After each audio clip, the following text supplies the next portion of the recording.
गिरिवर विंध्य शिरोधिनि वासिनि विष्णुविलासिनि जिष्णुनुते भगवति हेशिति कंठ कुटुंबिनि भूरि कृते जय जय हे महिषासुरमर्दिनि रम्यकपर्दिनि शैलसुते या देवी सर्वभूतेषु शक्तिरूपेण संस्थिता नमस्तस्यै नमस्तस्यै नमस्तस्यै नमो नमः। નમસ્કાર, આપ સૌનું સ્વાગત છે અમારા પોડકાસ્ટમાં. તો એવું કહીએ ને તો રાજકોટના કોયલ એમના અવાજથી આખું રાજકોટ જાણીતું હશે. આમ તો કહું તો રાજકોટ નહીં પણ સમગ્ર સૌરાષ્ટ્ર પણ એમના અવાજથી જાણીતું હશે. એવા ગાથા પોટ આજે આપણી સાથે જોડાયા છે. Welcome ma'am. Thank you so much. કેમ છો? બસ આઈ એમ ગુડ. તમે કેમ છો? બસ મજામાં. બોલો. કેવું ફીલ થાય છે તમને આજે અહીંયા આવીને? બસ આઈ એમ ફીલિંગ વેરી ગ્રેટફુલ. તમે મને ઇન્વાઇટ કરી છે આજે પોડકાસ્ટ માટે, સો આઈ એમ એક્સાઇટેડ એઝ વેલ. તો આજે ઘણી બધી વાતો શેર કરવી છે તમારી સાથે. આજે હું પણ એક્સાઇટેડ છું તમારી વાતો જાણવા માટે. Yes, okay. તો આજે એવું કહીએ તો તમે સિંગર છો, તો પહેલો ક્વેશ્ચન મારા મનમાં એ જ આવે છે કે તમે પોતાની સિંગરની જર્ની ક્યારથી સ્ટાર્ટ કરી હતી? ઓકે, બચપણથી જ્યારે ઘરમાં એક માહોલ, મારા ફાધર પોતે આર્ટિસ્ટ છે, મિસ્ટર સમીર પોટા. તો is a mimicry artist, comedian અને વોઇસ ઓવર આર્ટિસ્ટ. એટલે ઘરમાં પહેલેથી આર્ટને રિલેટેડ એક માહોલ તો મળ્યો હતો. અને ધીમે ધીમે બસ મારા ફેમિલીમાં મારા દાદાના દાદા કવિ હતા પણ કોઈ મ્યુઝિશિયન નહોતું. બટ ખબર નહીં, પહેલેથી જ એક સંગીત માટેની જે લાગણી અને લગાવ હોય, સ્પેશિયલી સિંગિંગ માટે, એટલે એ મને પહેલેથી જ રિફ્લેક્ટ ઘરમાં બધાને ખ્યાલ આવી ગયો હતો. કેમ કે આખો દિવસ બોલવા કરતાં ગાવાનું વધારે ચાલુ હતું, એટલે બધાને ખ્યાલ આવી ગયો. અને ધીમે ધીમે સ્કૂલિંગ શરૂ થયું, તો ત્યાંથી સ્કૂલમાંથી લઈને ધીમે ધીમે એ રીતે સિંગિંગ પછી મેં સ્ટાર્ટ કર્યું. એઝ અ સિંગર તમારા ઘરમાંથી કોઈ એવું હતું કે તમને એવું કહેતા કે નહીં તું સિંગિંગ છોડી દે ને બીજી કોઈ ફિલ્ડ પકડ? હા, એટલે એવું છે કે ભાઈ સ્ટડીઝ ને બધું પેરેલલી જે ચાલુ હોય તો એમાં એક્સિડન્ટલી મારા બધા જે રિમાર્ક્સ હોય એ બધા બહુ વધારે પડતા સારા આવી જતા હતા. એવું મને કોઈ ગોલ પહેલેથી નહોતો કે ભાઈ મારે ડૉક્ટર, એન્જિનિયર કે સ્ટડીઝમાં જે ટૂંકમાં આગળ એકેડેમિક ફિલ્ડમાં આગળ વધવું એવું નહોતું. બટ મને પહેલેથી અંદરથી એક જ પેશન હતું કે મારે સિંગર બનવું છે. પછી પૂરી મહેનત કરવી છે અને પછી સક્સેસ મળે ન મળે પછીની વાત છે. પણ મારે મારી લાઈફ જે આ એકમાત્ર મળી છે એને મારે મ્યુઝિકને ડેડિકેટ કરવી છે. તો હા, એવું થયું છે કે ભાઈ માર્ક્સ બહુ સારા આવે, નેચરલી ફેમિલી હોય અને અલ્ટિમેટલી તમારા માટે એક કન્સર્ન કેર જ હોય, એટલે બધા આસ્પેક્ટ્સથી લોકો જોતા હોય એ લોકો. એટલે હા, એવું થયું છે કે ફેમિલી કયો, ફ્રેન્ડ્સ કયો કે મારું બેકગ્રાઉન્ડ, મારા અમુક વેલ વિશર્સ કયો, મારા સ્કૂલના teachers, principal, they all were very supporting. તો મને હા ફોર્સ થયો હોય કે ભાઈ મ્યુઝિકની એક્ઝેક્ટલી સાથે સાથે હું એકેડેમિક ફિલ્ડમાં પણ આગળ વધું. તો હર્ડલ્સ તો આવેલા છે ડિસિઝન લેવામાં. તો ઘણી વખત એવું થતું હોય છે, બધા એમ કહે છે કે એઝ અ આપણે એવું કહેવાય ને અત્યારે છોકરા છોકરીઓમાં બધા બહુ ઓલું કરે છે. તમે એઝ અ ગર્લ તમારે એવું કોઈ ક્યારે એવું પણ થયું છે કે કોઈ કહે છે કે ભાઈ આ ગર્લ છે તો આને સિંગિંગમાં ના રખાય? ના, ઓનેસ્ટલી મારું ફેમિલી બેકગ્રાઉન્ડ એ ટાઈપનું, આઈ એમ વેરી બ્લેસ્ડ કે એવું તો ક્યારે એ પોઈન્ટ નથી આવ્યો કે ભાઈ જેન્ડર ઇનઇક્વાલિટી હોય કે ગર્લને લીધે કે ભાઈ એને આ ફિલ્ડમાં કે. કેમ કે મારા ફાધર આર્ટિસ્ટ છે અને મારા ઘરમાં જેવો માહોલ છે ઓવરઓલ કે ભાઈ આર્ટને ભગવાનની રીતે રિસ્પેક્ટ કરવામાં આવે છે. કેમ કે એ ભગવાને આપેલી ગિફ્ટ હોય છે. તો એની અંદર ક્યાંક ને ક્યાંક તમે જો દિલથી કોઈ બી આર્ટ ફોર્મને તમે જુઓ કે ફીલ કરો તો તમને એમાં ગોડની એક એનર્જી ફીલ થાય છે. તો એ રીતનો મને પ્રોબ્લેમ નથી થયો ક્યારેય. સૌથી વધારે ઘરમાં સપોર્ટિવ કોણ હતું તમારા માટે? મારા ફાધર. હા, એઝ અ એક આર્ટિસ્ટ છે. He loves me the most in this universe. Yes. તો તમે સિંગિંગ સિવાય બીજું કોઈ એવી સ્ટડી કરેલી છે બીજી કોઈ પણ ફિલ્ડમાં? હા, એટલે મેં વાત કરી ને કે ભાઈ એકેડેમિક ફિલ્ડમાં મેં કોમર્સ ચૂઝ કર્યું હતું. એટલે મારા 10th મારા grades like I was school topper, 3rd કે 4th, 2nd કે 3rd મને એક્ઝેક્ટ યાદ નથી, બટ સ્કૂલ 3rd કેમ આવી હતી. એટલે નેચરલી સ્કૂલવાળા બધાને પણ એક્સપેક્ટેશન હોય કે આ ભાઈ સ્કૂલમાં આટલું સરસ થયું છે તો ફર્ધર સાયન્સમાં જાય અને ડૉક્ટર, એન્જિનિયર બને. જે આપણે અત્યાર સુધી 3 Idiots ને એવા ઘણા મૂવીમાં પણ જોયું છે. સેમ સ્ટોરી કહું ને તો મારી બહુ રિલેટેબલ મને ફીલ થાય છે કે બહુ બધી પ્રેશર હતું કે ભાઈ થયું એવું કે 10th મારું રિઝલ્ટ આવ્યું, મને મેથ્સમાં મારે મારી લાઈફનો રેકોર્ડ હતો. મારા 100માંથી 100 હતા મેથ્સમાં અને બધા બહુ હેપી હતા. અને કોન્ટ્રોવર્શિયલ પાર્ટ એ હતો કે હું સૌથી વધારે દુઃખી હતી કે હવે તો મારે એસ્કેપ કરવાનો કોઈ આમાં રસ્તો જ નથી, કે હું કઈ રીતે એમ કહીશ કે ભાઈ મારે ભણવું નથી, મારે આ જ કરવું છે. એટલે મારા માટે એટલી બધી મોટી ચેલેન્જ હતી. એટલે છતાં પણ એવું બધું થયું કે ભાઈ મેં એક્સપ્લેન કર્યું કે ભાઈ અલ્ટિમેટલી હું સક્સેસ મને આમાં મળશે, હું ટૂંકમાં ડૉક્ટર એન્જિનિયરિંગ થઈ જઈશ, તો મને લાઈફમાં જીવવાનો કોઈ મારો પર્પઝ નહીં રહે પછી. Like money is not everything for me કે જે મને હેપીનેસ આપી શકશે. તો પછી મેં કોમર્સ સિલેક્ટ કર્યું.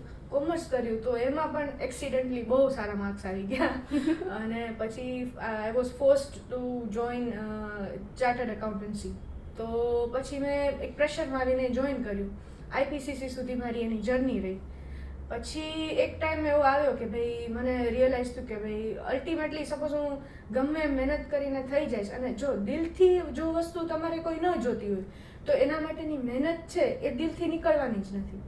આઈ ડિસાઇડેડ કે ભાઈ ફાઇનલી ચલો મારે મ્યુઝિકને જ ડેડિકેટેડ રહી અને પ્રયત્ન કરવો છે. પછી ઈશ્વરના હાથમાં છોડી દેવું છે કે જે થશે જોયું જશે. અલ્ટિમેટલી વધીને શું થશે, ફેલિયર મળશે કે વોટ એવર એમ. તો એનાથી મને મારો આ જન્મ ફેલ થઈ ગયો એવું તો ફીલ નહીં થાય.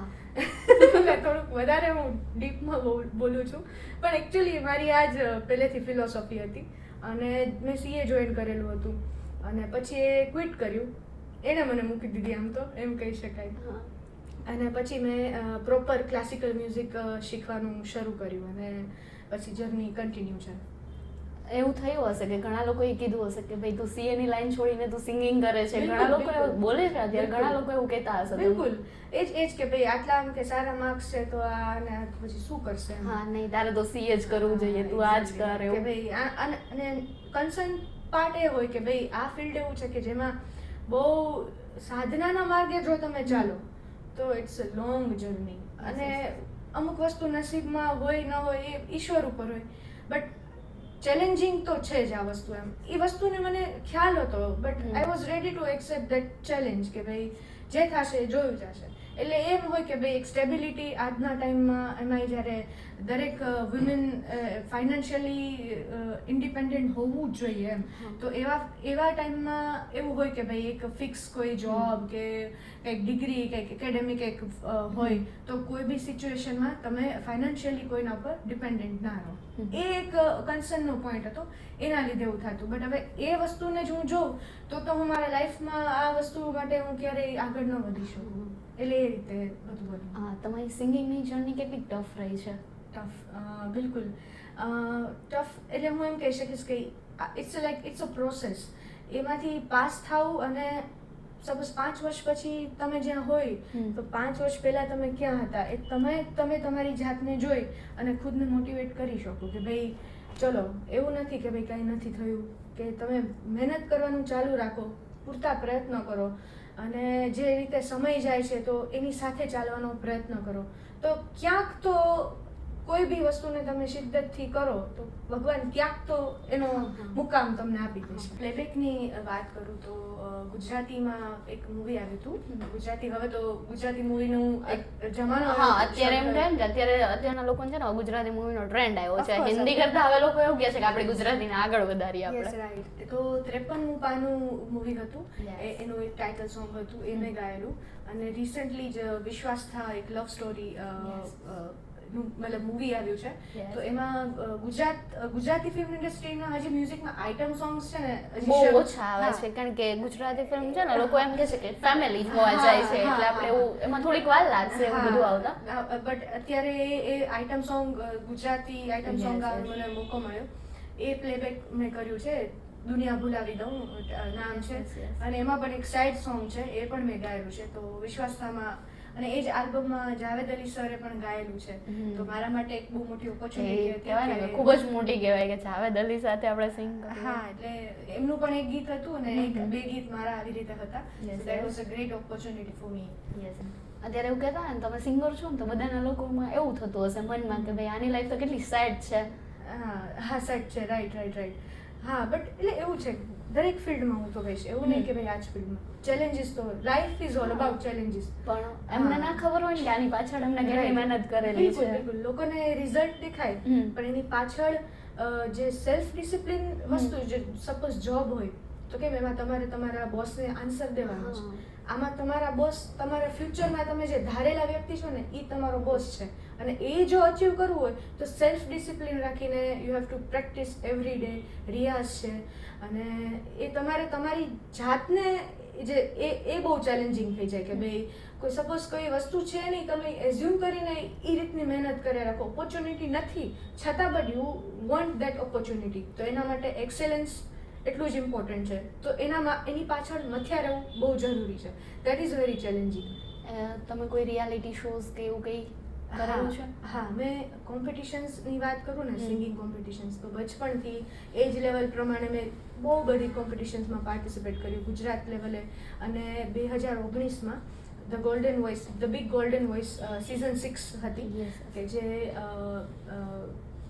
પેલું બિગ FM દ્વારા આખું ઓર્ગેનાઇઝ હતું.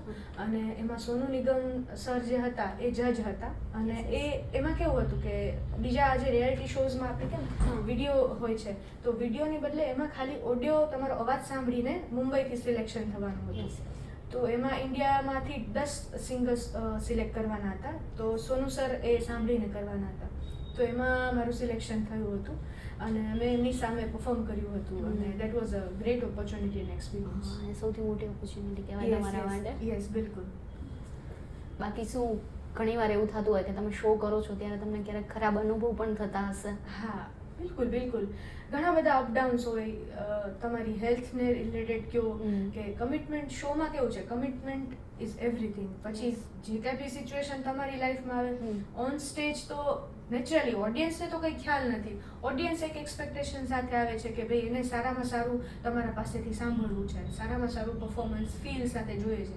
અને લાઈફમાં જે કાંઈ પણ ચાલતું હોય રિગાર્ડિંગ હેલ્થ કે બીજા કોઈ ઇશ્યુઝ, પણ એ કોઈ વસ્તુ એને ઓલવેઝ કલાકારનો ધર્મ છે એ વસ્તુ, કે એ બધી વસ્તુને ઓવરકમ કરી એન્ડ યુ હેવ ટુ તમારી જે આર્ટ છે એને તમારે બહુ પ્રામાણિકતાથી સર્વ કરવાની છે લોકોને. તો પ્રોબ્લેમ્સ ઘણા ખરાબ એક્સપિરિયન્સ એવા થયા, ખરાબ રાધર એમ શોકિંગ એક્સપિરિયન્સ થયા કે ઓહો, ઘણું બધું આ ફિલ્ડમાં આવ્યા પછી ખબર પડે કે ભાઈ આર્ટિસ્ટ, ઘણીવાર એવું મને ફીલ થતું હોય કે આર્ટિસ્ટ, તમે કોઈ સિનિયર આર્ટિસ્ટ સાથે તમારે પરફોર્મ કરવાનું છે તો you respect them, right?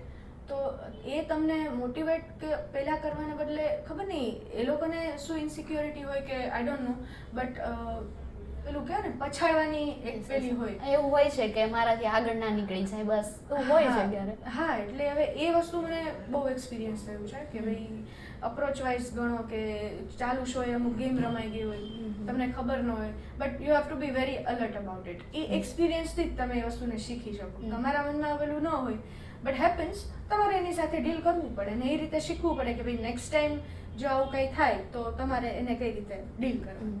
As a artist તમે શું ધ્યાન રાખો છો કે તમે પબ્લિકને કઈ વાતથી આમ ખરાબ ના લાગે, કે એ લોકો નિરાશ ના થાય? હા, બસ જો એક કેવું છે કે એક ખાલી સિંગિંગ છે, એક પરફોર્મન્સ છે, અને એક છે કે તમે depends on type of songs which you are going to perform.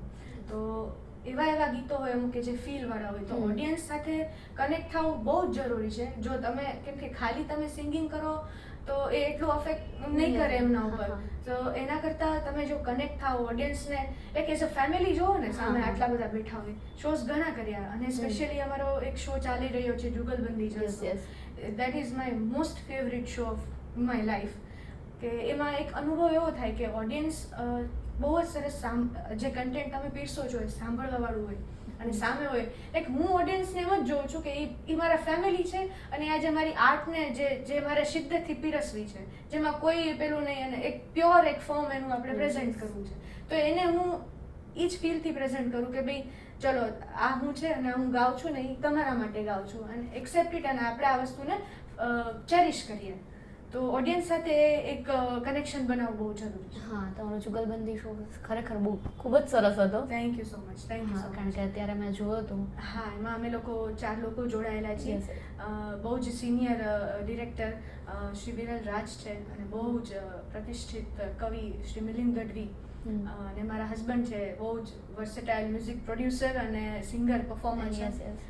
ધૈર્ય રાજપરા અને હું. અમે લોકો 4 જણા છીએ. અમે બંને ગાયકો છીએ અને એ લોકો નરેટર છે. તો બહુ એક અલગ જ થીમથી અને લોકોને ખૂબ પ્રેમ આપે છે. તો I am very grateful about it. અત્યાર સુધીમાં તમે ઘણા બધા સોંગ્સ ગાયા હશે. તમે કઈ ટાઈપના સોંગ ગાઓ છો? ઓકે, અમે એવું છે કે પહેલેથી મને બચપણથી છે ને લિસનિંગમાં પણ મને અલગ અલગ જોનરના બધા ગીતો સાંભળવા બહુ જ ગમતા.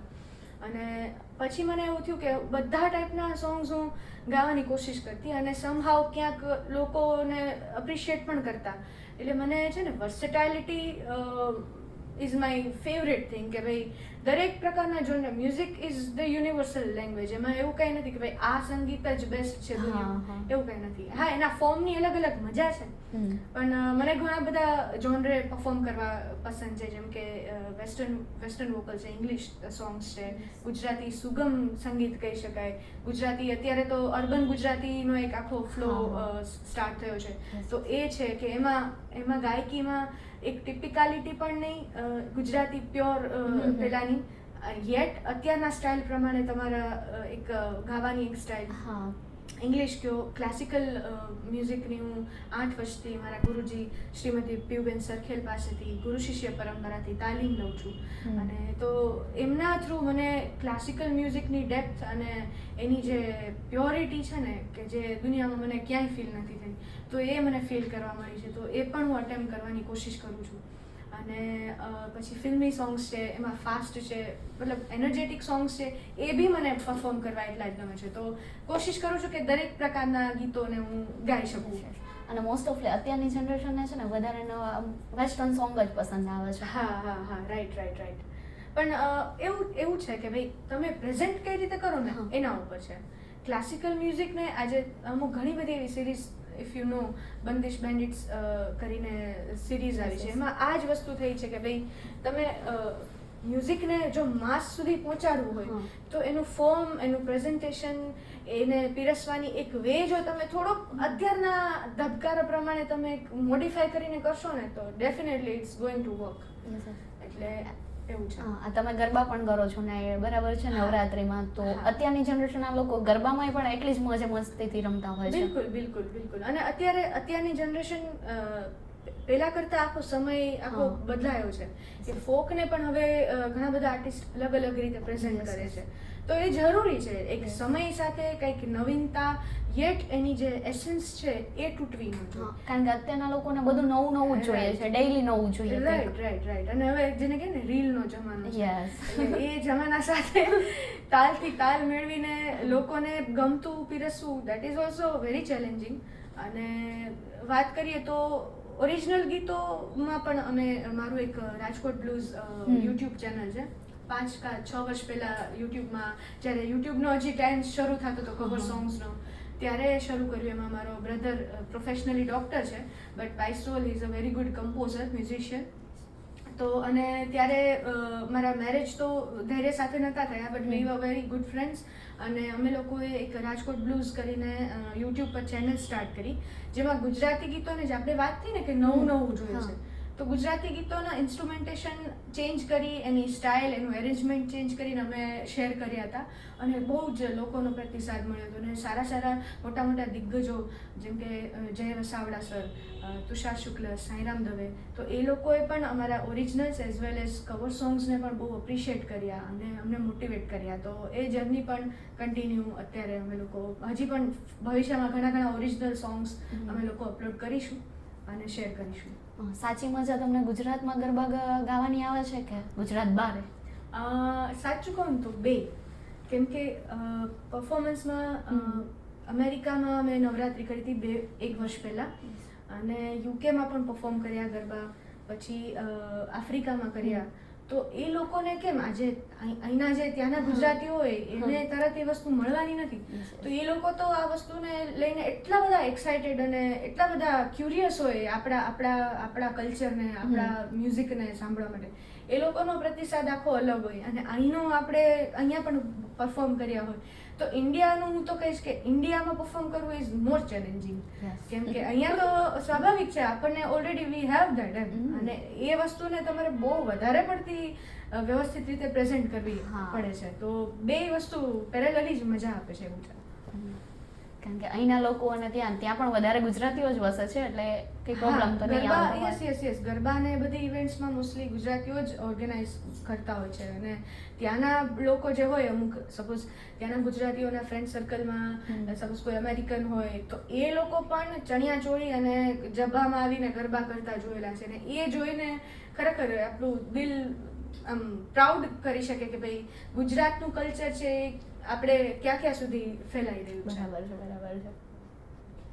હવે આપણે એક કામ કરીએ, આપણે એક 1 મિનિટ ચેલેન્જ કરીએ. હું તમને 1 મિનિટમાં ક્વેશ્ચન પૂછીશ, તમારે વન વર્ડ, એક જ વર્ડમાં તમારે મને જવાબ આપો, પણ એ પણ વિચાર્યા વગર.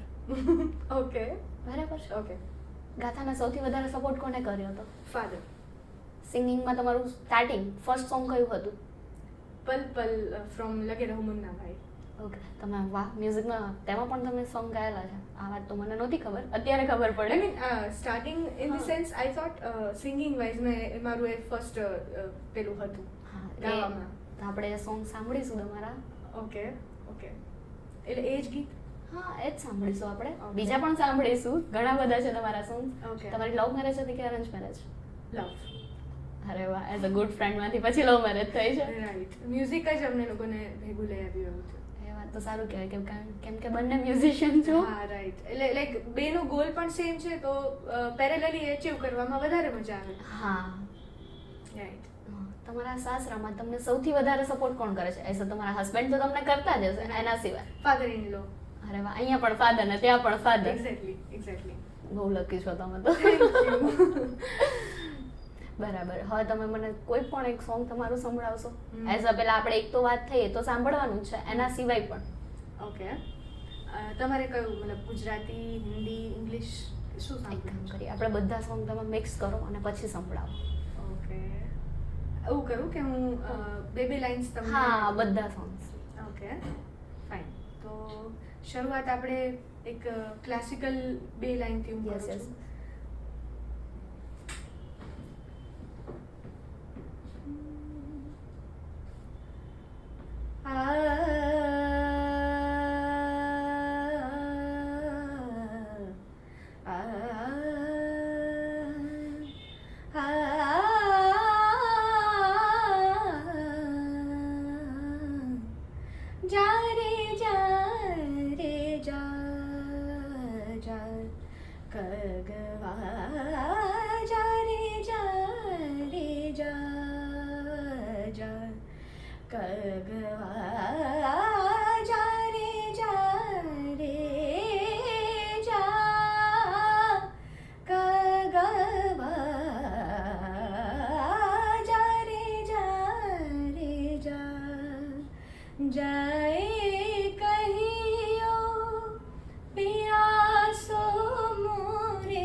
Super, very nice. Thank you. અને ક્લાસિકલ પછી એક ઇંગ્લિશ તમને, my one of my most favourite. Every night in my dreams I see you, I feel you, that is how I know you go on. Far across the distance and spaces between us, you have come to show you go on. Once more, you open the door and you're here much will go on and on. આની સાથે એક સુગમ ગુજરાતી સુગમ ગીત. હો ક્યારે પૂરા થશે મનના કોર, હો ક્યારે પૂરા થશે મનના કોર, કે સાહેબો મારો ગુલાબનો છોડ, કે સાહેબો મારો ગુલાબનો છોડ. અને એક નાનકડું હિન્દી. अभी ना जाओ छोड़ कर के दिल अभी भरा नहीं, अभी ना जाओ छोड़ कर के दिल अभी भरा नहीं, अभी अभी तो आए हो, अभी अभी तो, अभी अभी तो आए हो, बहार बन के छाए हो, हवा जरा महक तो ले, नजर जरा बहक तो ले, ये शाम ढल तो ले जरा, ये शाम ढल तो ले जरा, ये दिल संभल तो ले जरा, मैं थोड़ी देर जी तो लूं, नशे के घूंट पी तो लूं, अभी तो कुछ कहा नहीं, अभी तो कुछ सुना नहीं, बुरा ना मानो बात का, ये प्यार है गिला नहीं. ખૂબ જ સરસ મેડમ. Thank you. અત્યારે તમારા સોંગ સાંભળીને અમને એવું થાય છે કે અભી ના જાઓ છોડ કે. સો nice of you. Thank you. બાકી અત્યારની જનરેશન ને પહેલી જનરેશનમાં તમને એવું શું લાગ્યું કે આપણે ચેન્જીસ કરવા જોઈએ? અમુક એવા નિયમો હોય છે ખબર વુમન્સ ડેમાં, હા, તો અમુક એવું થાય છે કે પહેલાની જનરેશન ને અત્યારની જનરેશન અમુક નિયમો હોય છે ને કે જે આપણે એમ કમ્ફર્ટેબલ ફીલ નથી કરાવતા. રાઈટ. એ છે ને કેવું કે ભાઈ એક ફર્સ્ટ ક્યાંથી એનો જન્મ ક્યાંથી થાય એ બધા હર્ડલ્સનો માઇન્ડસેટથી. પેલું કહેવાય ને કે તમારે નજરિયો એનો બદલાવવો પડે તો તમારી નજર બદલે. એના માટે પહેલા નજરિયો ચેન્જ કરવો પડે. તો ઘણીવાર એવું થાય કે ભાઈ ગમે એટલા મોડર્ન હોય, ગમે તે વસ્તુ હોય, પછી અલગ અલગ હું વાત કરું છું, કોઈ સ્પેસિફિક મારું કોઈ પેલું નથી, બટ એક સોચમાં જવું હોય કે ભાઈ આ તો આમ જ હોવું જોઈએ, હવે એ નથી તો બરાબર ના કહેવાય. એ વસ્તુને છે ને જળમૂળમાંથી મને એ વસ્તુથી એકચ્યુઅલી નફરત છે બહુ કે ભાઈ અમુક જે બંધનો સેટ માઇન્ડમાં કરી દીધા ને કે ભાઈ લાઈક સ્પેશિયલી એવું નથી કે ભાઈ વિમેન માટે, મેન માટે પણ હોય છે. ડિસ્ક્રિમિનેશન નથી કે ભાઈ આમ છે તો આમ તો આમ જ, આમ તો આમ જ. મેન છે તો બહારનું જ કામ કરશે, વુમન છે તો ઘરનું જ કામ કરશે. માઇન્ડમાં લોકો સેટ જ કરી દીધું છે અત્યારે. એ એક છે કે જેમાં ડિસ્ક્રિમિનેશન થાય. અને બીજી ઘણી બધી વસ્તુમાં એવું થાય છે કે ભાઈ એ વસ્તુ મને લાગે છે ટોટલી જાતા થોડો સમય તો લાગશે, કેમ કે હજી બહુ ઘણી બધી જગ્યાએ વસ્તુ જોવા મળે છે કે ભાઈ અમુક પેરામીટર્સ સેટ કરી દીધા હોય કે ભાઈ આ તો આટલું તો આમ જ એમ. એવું આ તો આવું જ રહેવું છે. હ્યુમેનિટી કમ્સ ફર્સ્ટ, પછી બધા સામાજિક એક જેને કહેવાય ને માનસિક જે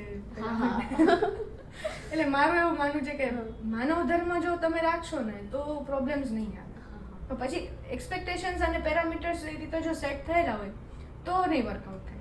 તો એ બંને સાથે નહીં ચાલી શકે. Correct, exactly. તમારું આઈડલ કોણ હતું મેમ જ્યારે તમે સિંગિંગ સ્ટાર્ટ કર્યું તમે નાના હતા ત્યારથી? સ્પેશિયલી પર્ટિક્યુલર કોઈ સિંગર તો હું નહીં કહું, પણ રહેમાન સર ને મ્યુઝિકમાં, એમના મ્યુઝિકમાં મને ભગવાન ફીલ થાય છે. તો એમનું મ્યુઝિક, એમની વાઇબ એ મારી લાઈફને લાઈક જેને કહેવાય ને ડ્રિવન ફોર્સ, એમનું મ્યુઝિક, એનો જે એ વસ્તુની ઓરા, એ રહેમાન સરનું જે મ્યુઝિક છે ને એ વસ્તુ મને બહુ જ મારી લાઈફ સાથે કનેક્ટ થાય છે કે ભાઈ ધીસ ઇઝ વોટ આઈ એમ. મારી જે રૂહ છે ને એ આ છે. તો તમને સૌથી વધારે રહેમાન સરનું કયું સોંગ ગમતું? ઘણા બધા, બહુ બધા, પણ છે ઘણા એવા કે લાઈક રોજા જાને મન, દિલ હે છોટા સા, અને લોટ્સ ઓફ ચંદા રે કભી તો જમી પર એ રૂહ ક્યાંય મને બીજી ફીલ નથી થતી. એઝ અ વુમન ડે તરીકે તમે કોઈ અત્યારની જનરેશનને શું સંદેશ આપવા માંગો છો? ઓકે, અત્યારની જનરેશન આમ તો ઓલરેડી એટલી એમ્પાવર્ડ છે. અત્યારે રીલ્સનો જમાનો છે જો એમાં રીલ્સમાં સારું પણ આવે છે અને ખરાબ પણ આવે છે. રાઈટ છે. પણ હું વાત કરું તો જે આપણે વાત થઈ ને માઇન્ડસેટની, તો ઓલ્ડ જનરેશનમાં એ અમુક વસ્તુ માઇન્ડસેટ નથી જાય, પણ જે નવી જનરેશન છે એ already they born with it, કે એ માઇન્ડસેટથી જ એ લોકો હવે આગળ વધી રહ્યા છે. એટલે અત્યારે તો ખાસ મારે બીજું કાંઈ નહીં, એ વસ્તુ કહીશ કે સામાજિક બંધનો કયો કે અમુક જે આપણા મગજમાં જે અમુક બંધાઈ ગયું હોય ને કે ભાઈ આમ જ એ વસ્તુથી ડરીને કે એના લોકો વિશે વિચારીને કે એ વિચારીને પેશનને જે વ્યક્તિ મૂકી દે છે ને એ બહુ ખોટું કરે છે, એ એની ખુદ સાથે અન્યાય છે.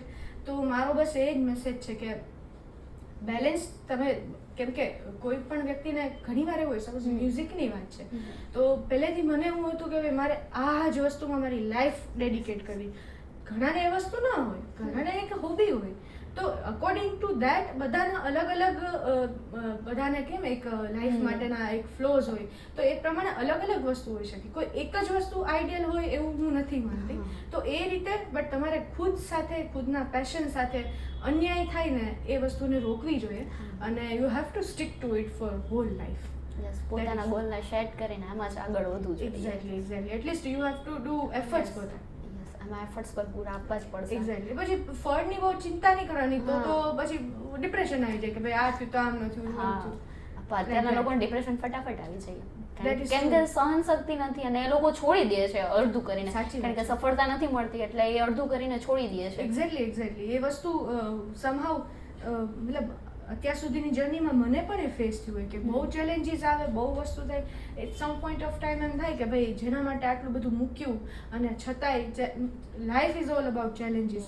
તો એ વસ્તુ આપણે લોકોએ બટ કેર કરવાની છે કે ભાઈ જો તમે જો એ વે ચૂઝ કરો છો ને કે જેમાં પ્યોરિટી છે, સાધના છે, મહેનત છે, then it will take time, અને એ વેમાં તો પરીક્ષાઓ તો રહેવાની જ છે. અત્યારને કહેવાય ને ટાઈમ નથી આપવો, જે જોઈએ ફટાફટ જોઈએ. That is wrong. અને ઘણીવાર એવું થાય છે કે પોતે મહેનત કરતા હોય છે પણ કહેવાય ને કે પોતાના મિત્રો, સગા સંબંધી એવું કહે છે કે ભાઈ તું આ કરમાં, તારાથી નહીં થાય, એટલે વધારે મૂકી દે છે લોકો. બિલકુલ સાચી વાત છે. બટ એ જ વસ્તુને ઓવરકમ કરી અને તમારે તમારી અંદર એ વિશ્વાસ, તમારે દિલને પૂછવાનું છે કે ભાઈ તારે શું કરવું છે. એક્ઝેક્ટલી. એ ડેવલપ કરવું બહુ જરૂરી છે. તો કેમ કે જો તમને સક્સેસ મળશે આફ્ટર યોર ડિસિઝન, તો એ તમારી હશે. ફેલિયર હશે તો એ તમારી હશે. તમે કોઈ બીજાને તો બ્લેમ નહીં કરો એના માટે કે ભાઈ જો તમે કીધું તું એટલે આમ કર્યું ને તેમ કર્યું. તો જે હશે એ તમારું હશે ને તમારે લડવાનું છે. એટલે આપણે જ મહેનત કરવાની છે, લોકો દાવીને બોલવાના છે. Exactly. Thank you so much કે આજે તમે આવ્યા, તમારી સાથે આટલી બધી વાતો કરીને અમને પણ ખૂબ મજા આવે આજે. Thank you. મને પણ બહુ મજા આવી Freny. So thank you so much for inviting me over. Thank you. અને તમારો પાછો જુગલબંધીનો અમે કહીએ કે જલ્દી નેક્સ્ટ શો થાય ને એમાં પાછા અમે આવીએ. એક નવો શો આવી રહ્યો છે, ટાઇટલ છે હું તમને શેર કરું છું, ચીયર્સ જિંદગી. તો નામ જેવો છે એવો જ શો હશે. લવ યુ જિંદગી તો સાંભળ્યું પણ આમ કંઈક નવું આવ્યું, ચીયર્સ જિંદગી. અને એમાં જિંદગીના ઘણા બધા આયામો, રંગો અને એના વિશે આખો ફ્લો છે, અને બહુ એક સરસ કન્ટેન્ટ આવવાનું છે. તો બસ 1 મહિનાની અંદર એ વસ્તુ લોન્ચ થશે, અને આઈ હોપ કે લોકો એને પણ ઘણો બધો પ્રેમ આપે અને અલગ દેશોમાં પાછું ફરશે જ. પાક્કું છે. તમારો અવાજ જ એટલો સરસ છે કે પાક્કું ફરશે. એટલે તો તમને કહેવાય ને કે રાજકોટના કોયલ તરીકે ઓળખે છે બધા. Thank you Frendy. Thank you so much. Thank you.